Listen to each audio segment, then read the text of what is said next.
give me these to show because it kind of shows their process. But if you guys haven't seen what a forging is, it basically starts with a rod like this.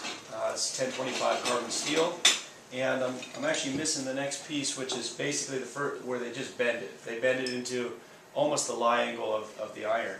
And then after that, they go through the first forging step, where you start to see a little bit of a remnants of a golf club.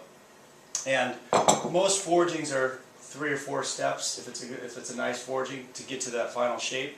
And then you have to come in and machine the face flat. We wanted to get to a point, and then you have to polish it.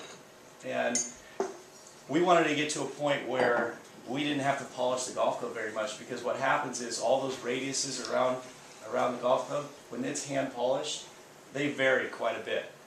And so when I have to sit in the PGA department with a guy like Faldo and go through 25 heads just to pick one that looks right to him, it's not fun, right?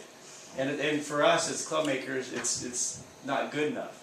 So what we tried to do here was make a golf club that you hardly had to polish, that would be absolutely perfect when you finished it. So we go through a 6-step process.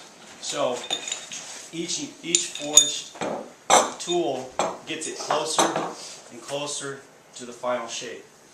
So that flash area, which is all the extra material on the outside, is what you end up having to polish off at the end. So we reduced that in half. So 0.4 millimeters is what it gets down to. It's about half of what the industry standard is. As well as we move that flash area off the leading edge, which is typical on a forging. It would be flush with the leading edge. You'd have to come in and you polish the leading edge to get that radius. We did it so you didn't have to do that. So that radius of the leading edge, which is so critical in an iron, we don't have to hardly even polish it. As well as we don't even have to come in and machine the face flat, because it's so flat after the 6-step process that you're able to maintain the radiuses around the face. So these are some of the steps that we don't talk about very much out there, because it kind of goes over most people's head. But when you're actually trying to make the perfect golf club, these are the things you kind of have to do to make it perfect for the best players. So I thought it would be cool just to show these to you guys, and come take a look, take a picture. If you got any questions, let me know. They no longer do the welded necks anymore? You guys don't We don't do the welded necks, no. Okay, I was wondering about that. The second, biggest technology with the Tour Preferred irons is obviously the precision weight port in the back, which I think you guys all have a pretty good understanding. We talked about a lot last night.